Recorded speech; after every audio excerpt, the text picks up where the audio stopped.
Guys, ನಿಮ್ಗೆಲ್ಲ ಕಿರ್ಮಾಡ character ಬಗ್ಗೆ ಗೊತ್ತೇ ಇದೆ.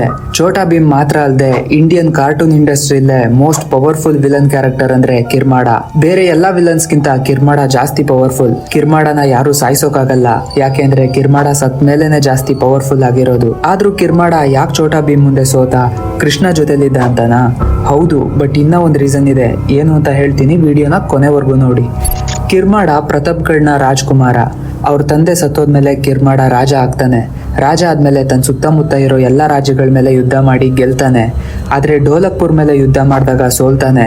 ಆಮೇಲೆ ಕಿರ್ಮಾಡ ಫುಲ್ ಫ್ರಸ್ಟ್ರೇಟ್ ಆಗಿ ಡೆವಿಲ್ಗೆ ತನ್ನ ಆತ್ಮನ ಅರ್ಪಿಸ್ಬಿಡ್ತಾನೆ. ಕಿರ್ಮಾಡಗೆ ಇದ್ದಿದ್ದು ಕೂಡ ಡೆವಿಲ್ ಥಾಟ್ಸೆ. ಆದ್ರಿಂದ ಡೆವಿಲ್ ಅವನ ಆತ್ಮನ ಆಕ್ಸೆಪ್ಟ್ ಮಾಡ್ಕೊಂಡು ಅವನನ್ನ ತುಂಬಾ ಪವರ್ಫುಲ್ ಡೀಮನ್ ಆಗಿ ಮಾಡ್ಬಿಡುತ್ತೆ. ಇದಾದ್ಮೇಲೆ ಡೋಲಕ್ಪುರ್ ಮೇಲೆ ಮತ್ತೆ ಯುದ್ಧ ಮಾಡ್ತಾನೆ. ಆಗ ಛೋಟಾ ಭೀಮ್ ಎಷ್ಟೇ ಕಷ್ಟಪಟ್ಟರು ಗೆಲ್ಲೋಕಾಗದೆ ಸೋತೋಗ್ಬಿಡ್ತಾರೆ. ಆದ್ರೆ ಭೀಮ್ಗೆ ಕೃಷ್ಣ ಸಿಕ್ಕಿದ್ಮೇಲೆ ಕೃಷ್ಣನ್ ಸಹಾಯದಿಂದ ಭೀಮ್ ಕಿರ್ಮಾಡನ ಟೆಂಪರವರಿಯಾಗಿ ಸಾಯಿಸ್ತಾನೆ. ಇಲ್ಲಿ ಕೃಷ್ಣ ಇರೋದ್ರಿಂದಾನೇ ಭೀಮ್ ಕಿರ್ಮಾಡನ ಸೋಲ್ಸೋಕೆ ಆಗಿದ್ದು, ಒಪ್ಕೋತೀನಿ. ಆದ್ರೆ ಕೆಲವೊಂದು ಕಾನ್ಸ್ಪಿರಸಿ ಥಿಯರೀಸ್ ಪ್ರಕಾರ ಈ ಸೀರೀಸ್ ಮಹಾಭಾರತದಿಂದ ಇನ್ಸ್ಪೈರ್ಡ್ ಸ್ಟೋರಿ ಅಂತ ಹೇಳ್ತಾರೆ.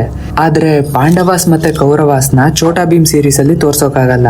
ಆದ್ರಿಂದ ಕ್ಯಾರೆಕ್ಟರ್ ಇಂಪ್ರೂವೈಸ್ ಮಾಡಿ ಸ್ಟೋರಿನ ಮಾತ್ರ ತಗೊಂಡು ಸೀರೀಸ್ ಮಾಡಿದ್ದಾರೆ ಅಂತ ಹೇಳ್ತಾರೆ. ಬೇಕಿದ್ರೆ ನೀವೇ ಯೋಚನೆ ಮಾಡಿ, ಮೊದಲನೇ ಸಲ ಭೀಮ್ ಯುದ್ಧ ಸೋತಾಗ ತನ್ನ ಗ್ಯಾಂಗ್ ಜೊತೆ ಹೋಗಿ ಕಾಡಲ್ಲಿ ಬಚ್ಚಿಟ್ಕೊಂಡಿರ್ತಾನೆ.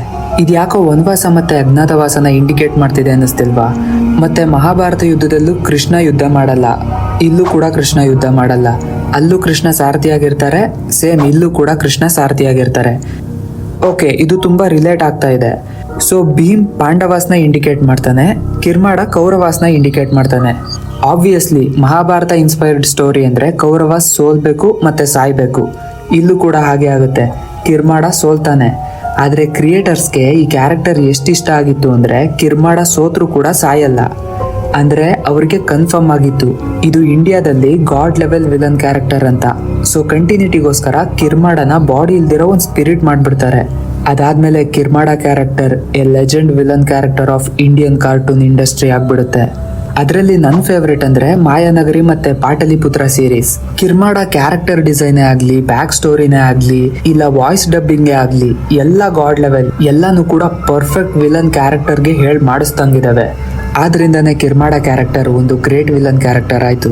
ಗೈಸ್, ನೆಕ್ಸ್ಟ್ ಮಾಯಾನಗರಿ ಮತ್ತೆ ಪಾಟಲಿಪುತ್ರ ಸೀರೀಸ್ ಮೇಲೆ ಡೀಟೇಲ್ಡ್ ಆಗಿ ಒಂದು ವಿಡಿಯೋ ಮಾಡೋಣ ಅಂತ ಇದ್ದೀನಿ. ಆ ವಿಡಿಯೋ ಬೇಕು ಅಂದ್ರೆ ಪಾರ್ಟ್ 2 ಅಂತ ಕಮೆಂಟ್ ಮಾಡಿ. ನೀವು ಜಾಸ್ತಿ ಕಮೆಂಟ್ ಮಾಡಿದ್ರೆ ಮಾಡ್ತೀನಿ, ಇಲ್ಲ ಐಡಿಯಾ ಡ್ರಾಪ್ ಮಾಡ್ಬಿಡ್ತೀನಿ. ನೀವು ವಿಡಿಯೋನ ಇಲ್ಲಿವರೆಗೂ ನೋಡಿದ್ದೀರಾ ಅಂದ್ರೆ ವಿಡಿಯೋ ಇಷ್ಟ ಆಗಿದೆ ಅನ್ಕೊಂತೀನಿ. ಪ್ಲೀಸ್ ಸಬ್ಸ್ಕ್ರೈಬ್ ಮಾಡಿ, ಸಪೋರ್ಟ್ ಮಾಡಿ. ಇದೇ ತರ ವಿಡಿಯೋಸ್ ಜೊತೆ ಮತ್ತೆ ಬರ್ತೇನೆ. ಟಾಟಾ, ಬಾಯ್.